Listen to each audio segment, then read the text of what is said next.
नमस्ते पालकांनो, मनसंवाद या चॅनलमध्ये मी ॲडव्होकेट सुप्रिया तुमचं मनापासून स्वागत करते. आपल्या पालकांची नेहमीच ही तक्रार आहे की आमचं मूल 24 तास मोबाईल घेऊन बसतं, थोडं सुद्धा पुस्तक घेऊन बसत नाही, सतत मोबाईलमध्ये व्यस्त असतं. त्याला वाचनाची थोडी सुद्धा आवड नाही. थोडा वेळ जरी त्यांना अभ्यासाला बसवलं आणि पुस्तक हातात घेतलं की एक तर त्यांना आळस येतो किंवा त्यांना झोप लागते. असं का होतं देव जाणे. अशी आपली सगळ्याच पालकांची तक्रार आहे. तेव्हा मुलांमध्ये वाचनाची आवड कशी निर्माण करायची हा व्हिडिओ आज मी तुम्हा पालकांसाठी घेऊन आलेले आहे. पालकांनो, तुम्हाला ही गोष्ट माहिती आहे की वाचनाचे काय काय फायदे आहेत. पुस्तकांच्या वाचनामुळे एक तर मुलांची कल्पनाशक्ती वाढते, मुलांची एकाग्रता वाढते आणि मुलांचा मेंदू तल्लख होतो. ह्या सगळ्या गोष्टी माहिती आहेत, पण तरी सुद्धा आपण मुलांना वाचनाची आवड कशी निर्माण करायची ह्या गोष्टीची माहिती नसल्यामुळं आपण आत्ता सध्या त्या अडचणीमध्ये आहोत आणि त्यासाठीच मी तुमच्याकडे 3 प्रॅक्टिकल उपाय घेऊन आलेले आहे. पण हे प्रॅक्टिकल उपाय जाणून घेण्याआधी ह्या समस्येमागचं मूळ कारण आपण जाणून घेऊया. कसं आहे ना पालकांनो, सगळ्यात पहिली आपली चूक काय होते हो, आपण स्वतः वेळ मिळाला की मोबाईल घेतो आणि फेसबुक, इन्स्टा ह्या सगळ्या गोष्टी स्क्रोल करत बघत असतो. तीच गोष्ट आपली मुलं सुद्धा बघतात आणि ज्या वेळेस मग मुलं अभ्यास करत नाहीत आणि मोबाईल घेऊन बसतात त्यावेळेस मग आपण मुलांना त्यांची चूक सांगतो की तू सतत मोबाईल घेऊन बसतो, अभ्यास करत नाही. कारण काय होतं, मुलं आपण जे सांगतो ते करत नाहीत, आपण जे करतो ते बघतात आणि त्याप्रमाणे ते करतात. त्यामुळं आपण मोबाईल घेऊन बसतो ही आपली पहिली चूक आहे. जर का आपल्याला थोडाफार वेळ मिळाला तर आपणही ह्या गोष्टीचं वाचन करायला लागलो, पुस्तकं घ्यायला लागलो, तर मुलं सुद्धा त्या पद्धतीनेच करतील. कसं आहे, घरातलं वातावरण ज्या पद्धतीनं होतं, घरामध्ये पुस्तकांचं वातावरण असेल तर मुलं सुद्धा पुस्तकांमध्ये छान रमतात. त्यामुळं हे आपल्या आधी समस्येचं जे काही मूळ कारण आहे ते आपण आधी जाणून घेतलं पाहिजे आणि त्यानंतर आता आम्ही तुम्हाला 3 प्रॅक्टिकल उपाय सांगणार आहेत.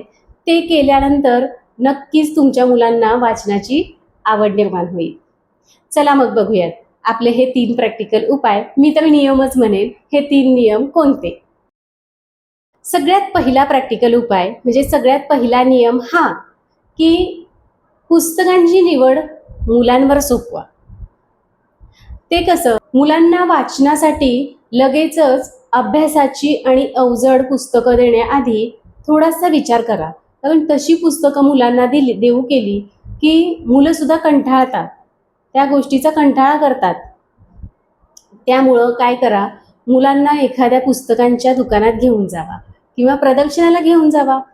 त्या ठिकाणी जी काही रंगीत चित्राची पुस्तकं आहेत ती पुस्तकं त्यांना घेऊ द्या. ईसापनीतीच्या गोष्टी, पंचतंत्राच्या कथा, श्यामच्या आईसारखी छोटी छोटी पुस्तकं, गोष्टींची छोटी छोटी पुस्तकं, जी काही रंगीत आणि भरपूर रंग भरलेली, चित्र भरलेली पुस्तकं आहेत ती पुस्तकं मुलांना घेऊन द्या. कसं असतं, पुस्तकांमध्ये जेवढी जास्त रंगीत चित्र असतात तेवढी मुलांना वाचनाची जास्त आवड निर्माण होते आणि ते जास्त पुस्तकांच्या सहवासात जातात. त्यामुळं पुस्तकं निवडताना ती पुस्तकं मुलांना निवडू द्यात. बघा, मुलं पुस्तकं नक्कीच वाचतील.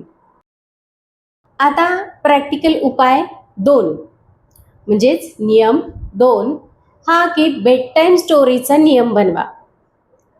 आपल्या घरामध्ये आपण जेवणानंतर म्हणजे झोपेच्या आधी एक 15 ते 20 मिनिटं मुलांना गोष्टी सांगूया, त्यांना जवळ बसवा. पण त्यावेळेस मोबाईल बंद ठेवा, टी व्हीचा आवाज बंद करा आणि मुलांच्या शेजारी जाऊन बसा आणि गोष्टीच्या पुस्तकातली एखादी गोष्ट त्यांना सांगा. गोष्ट सांगताना आपला हावभाव अगदी त्या पात्रांसारखा असला पाहिजे. त्या पद्धतीनं त्यांना रंजक पद्धतीनं गोष्ट सांगा. आवाजामध्ये चढ उतार ठेवा. त्या पात्रांचे जे काही बोल आहेत त्याप्रमाणे ते बोलून दाखवा, जेणे की मुलांना त्या गोष्टी ऐकायला आवडतील आणि नक्कीच पुस्तकाची गोडीही लागेल. आता प्रॅक्टिकल उपाय 3 म्हणजे नियम 3. तो कोणता? सस्पेन्स निर्माण करा. ज्यावेळेस आपण मुलांना गोष्टीचं पुस्तक वाचून दाखवतो किंवा एखादी गोष्ट सांगतो, त्यावेळेस गोष्टीमध्ये एखाद्या अशा रंजक वळणावर आल्यानंतर मध्येच गोष्ट थांबवा. जसं की अशा पद्धतीचं उदाहरण द्या की तो राजा आला आणि त्या महालामध्ये घुसला. तेवढ्यात पुढं काय झालं माहितीये? इतकंच बोला आणि गोष्ट तिथेच थांबवा आणि मुलांना सांगा ही गोष्ट आता आपण पुढची उद्या सांगूया किंवा उद्या वाचूया.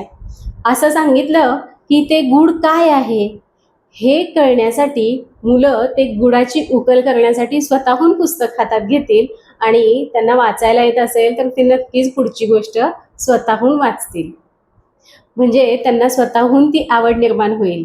ह्यासाठी मानसशास्त्र हे सांगतं की आपल्याला एखादी गोष्ट सस्पेन्स अशी सांगितली की एक कुतूहलता वाढते की पुढे काय होईल, पुढे काय असेल, पुढे काय घडेल.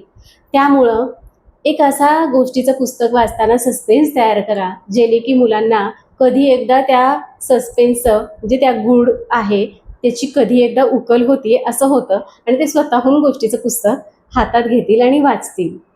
शेवटी कसं आहे ना पालकांनो, मुलांना आपण स्वतःहून देऊ केलेला मोबाईल त्यांना जगापासून तोडतो.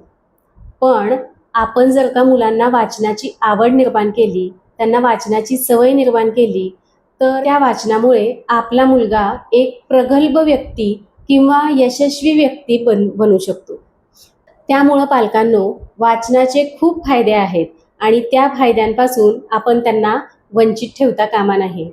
त्यामुळं तुम्हाला ज्या पद्धतीनं, योग्य पद्धतीनं हे जे काही 3 प्रॅक्टिकल उपाय सांगितलेले आहेत, ते तुमच्या वेळेनुसार नक्कीच करून बघा.